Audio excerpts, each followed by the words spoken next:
things out. We are not so grey wanderers. Hey viewer, welcome back to the channel. In this episode of the Not So Grey Wanderers Go to America, we are continuing our adventure with some NASA stuff before visiting New York. We are starting at the Kennedy Space Center, where we see some giants in the iconic rocket garden. Some of these rockets are genuine pieces of history, authentic machines built for missions but never flown, each instrumental in powering America's incredible journey into space. We'll also marvel at the sheer enormity of the Saturn V rocket displayed in awe-inspiring segments, and stand face to face with the legendary space shuttle Atlantis. Buckle up for an epic space adventure. Where are we, Ken? Well, we're in Florida and we're at the Kennedy Space Centre. Well, imagine getting to walk around in that all day. Gee, that's I hope it's air conditioned. Does that mean to be like your Gemini one?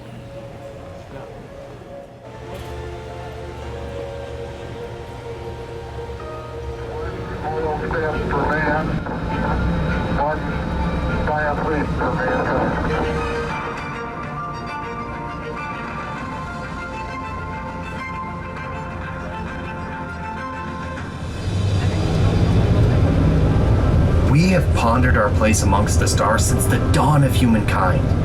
We've looked at the stars with wonder and amazement, their glow guiding our travel for centuries. The more we learn about our universe, the more questions we have.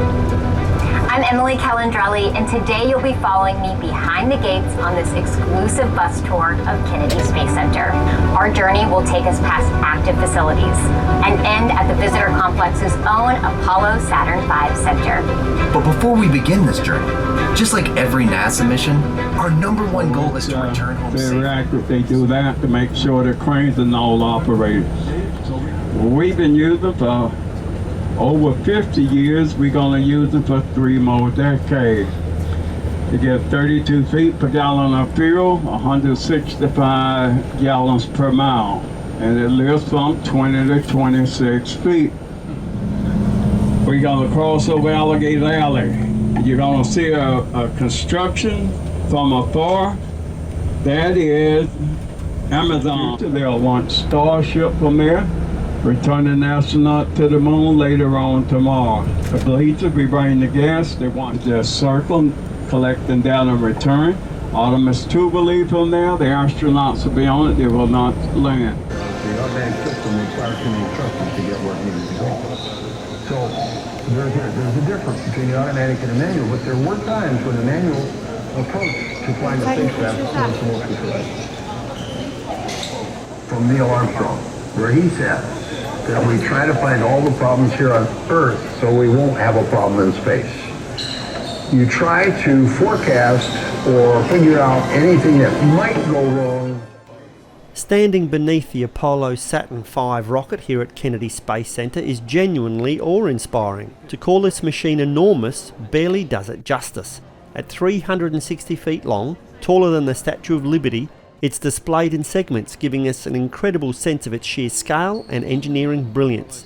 This rocket remains the most powerful ever successfully flown, propelling astronauts to the moon during the historic Apollo missions of the late 60s and early 70s. As you walk along this extraordinary display, we also encounter the Lunar Excursion Module, affectionately known as the LEM. It's the delicate spider-like craft that actually landed astronauts Neil Armstrong and Buzz Aldrin safely onto the lunar surface in 1969. Seeing it up close, you realise just how remarkable and daring the Apollo missions were. Here at Kennedy, we're not just observing history, we are experiencing firsthand the extraordinary scale, courage and ambition behind NASA's most remarkable achievement, the exploration of the moon. When I was a kid, I used to dream about flying through space. Every week on TV, I'd watch my heroes as they jumped into their rocket ships and took to the stars. And I wanted to be like them. Every ham radio operator in America could hear beeping. People were afraid. Were the Soviets looking down on us? Watching us? Less than 2 months later, we were ready to launch our own satellite.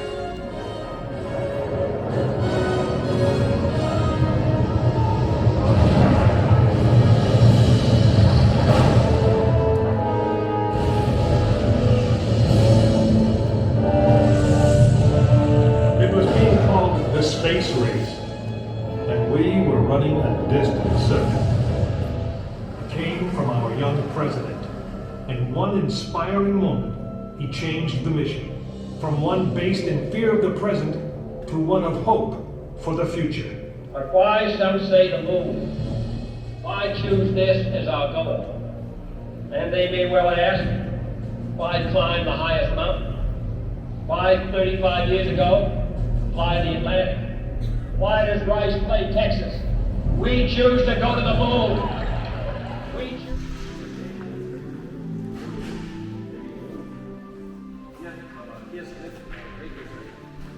Communicator here. I'm also a recovering 6th grade teacher.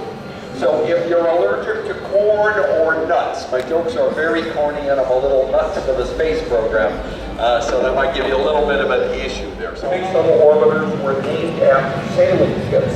So this one was named after the research vessel for the Woods Hole Oceanographic Institute.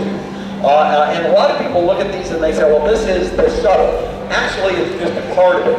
The Shuttle Transportation System, STS, consisted of the 2 solid rocket boosters plus the orange tank that had 500,000 gallons of liquid hydrogen, liquid oxygen. As we step through from the NASA control room, we're greeted by an unforgettable sight. The stunning Space Shuttle Atlantis dramatically suspended as if still floating in orbit. Seeing Atlantis up close, complete with its charred, re-entry scarred tiles, is genuinely breathtaking. Nearby, there's an impressive full-scale display of Hubble Space Telescope, a reminder of the groundbreaking missions Atlantis undertook to service and upgrade this remarkable piece of technology, reshaping our understanding of the universe. Kim even got to climb into the cockpit simulator and sit right in the pilot seat, imagining what it would have felt like guiding Atlantis through the vacuum of space.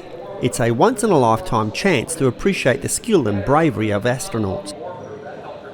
Walking alongside Atlantis, we marvel at the open payload bay, where cargo and satellites, like Hubble, were carefully deployed using its remarkable robotic arm. And outside we saw the massive orange external fuel tank, a powerful reminder of the enormous energy needed to launch Atlantis into orbit.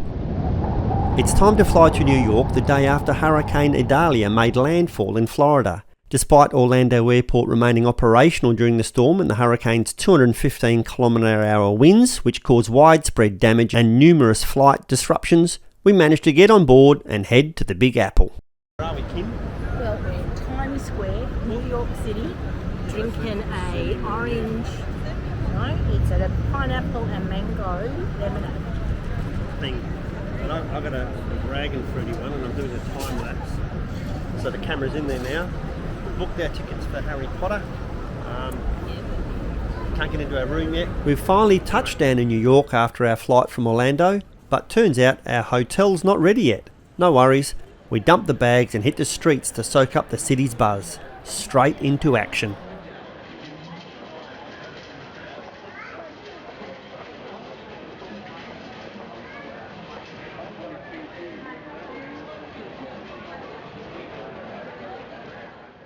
Kim has scored tickets to see Harry Potter and the Cursed Child. She is excited for some wizardry and theatre magic, New York style.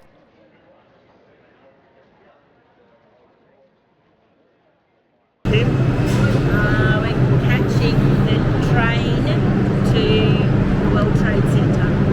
Catching the train to the World Trade Centre. Oh, hang on, I'm trying to get this camera to work.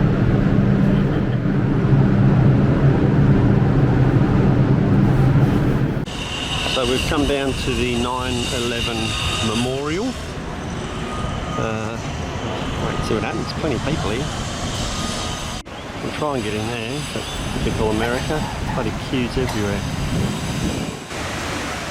Next stop was the 9/11 memorial at World Trade Centre.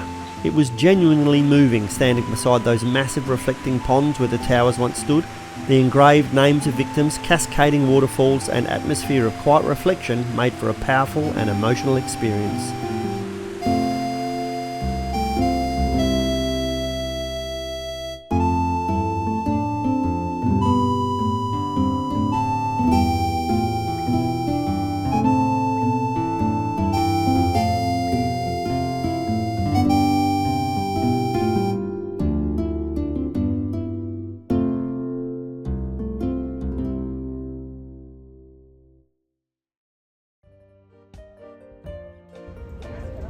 Then it was on to the ferry to check out the Statue of Liberty. Gifted by the French back in 1886, Lady Liberty stands about 93 metres high, torch in hand, pretty impressive. Seeing her up close, towering over the harbour, really drives home why she's still such an iconic symbol of freedom.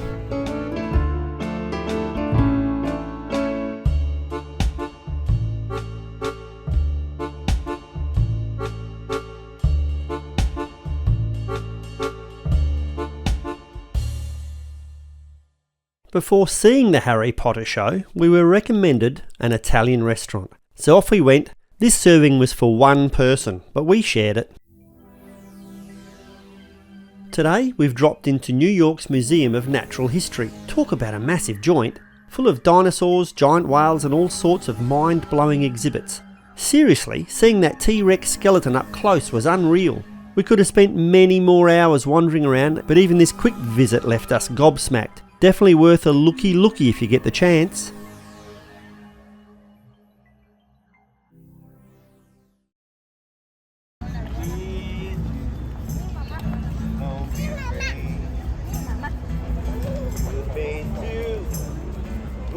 Later, we cruised through Central Park and checked out Strawberry Fields, the memorial dedicated to John Lennon. It's a peaceful spot named after the Beatles' famous song, with a beautiful mosaic saying "Imagine" at its heart. Fans leave flowers and notes, creating a mellow, reflective vibe.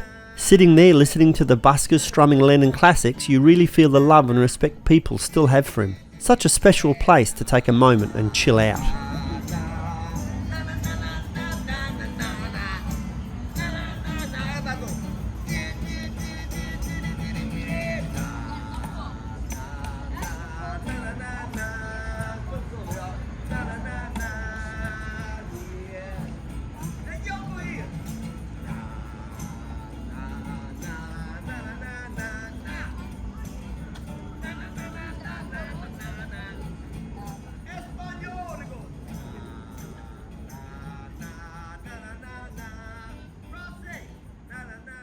It's time for the Rockefeller Centre for the Top of the Rock tour. Shooting up 70 floors in an elevator with a glass ceiling and floor, hold on to your brekkie, it's a wild ride. Up top, the views are an absolute cracker. 360-degree panorama across Manhattan, Central Park, the Empire State Building, and even out towards the Statue of Liberty. Fair dinkum, you won't find better views in the Big Apple. Definitely the spot to grab a few selfies and soak it all in. Just magic.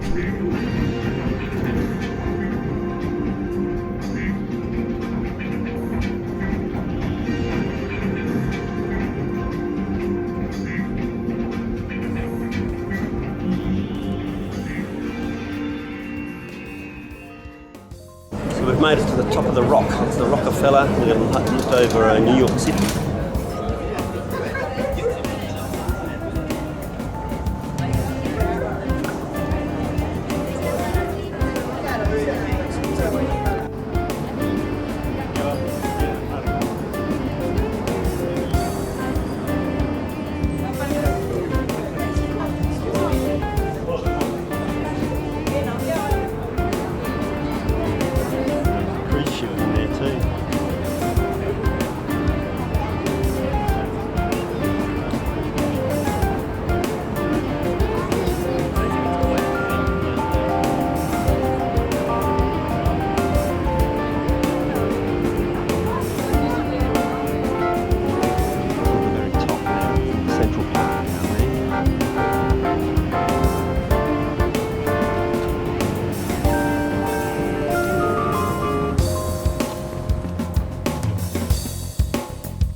Before catching the stage show, The Book of Mormon, which was incredibly wrong, we ducked into Lillie's for a bite. Another top-notch recommendation. Seriously cool spot, decked out with flowers, vintage vibes, chandeliers and old-school charm everywhere you look. Did I mention the flowers?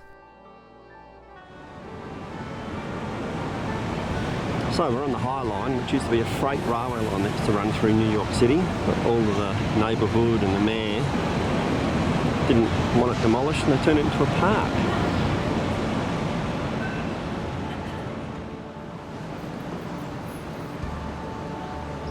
We took a stroll along the High Line, a walking track built on an old elevated railway line above New York streets. Instead of bulldozing it, they turned into an awesome park stretching about 2.3 kilometres, filled with gardens, art and cracking city views. There's even a flea market nearby packed with quirky stalls selling vintage gear, handmade bits and tasty street food. Absolutely top spot for a cruisy stroll and a bit of treasure hunting.